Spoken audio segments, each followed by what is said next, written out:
Ang buhay ng isang OFW.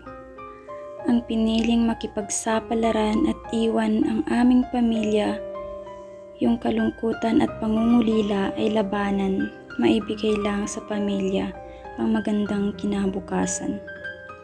Kayo doon, kayo dito. Halos walang pahinga at walang hintong trabaho.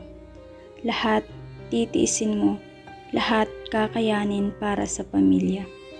Walang di kayang gawin, magkasakit man o mapagod, tuloy pa din ang trabaho.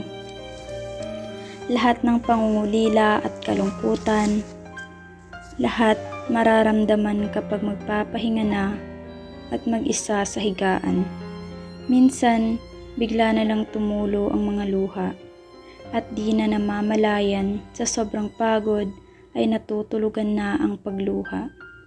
Sa bawat pera na pinapadala buwan-buwan, tinitipid ang sarili, maibigay lang sa pamilya ang katas ng pinaghirapan. Kaming mga OFW ang masasabing bayaning buhay. Nagsakripisyo, nagtitiis para sa aming mahal sa buhay. Maibigay lang ang pinangarap na buhay. Kahit minsan, kapalit nito ay ang aming buhay. Buhay OFW ay hindi madali. Malayo sa pamilya ay hindi biro.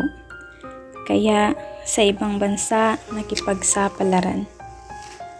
Isa na ata sa pinakamahirap na uri ng hanap buhay ay ang maging isang OFW.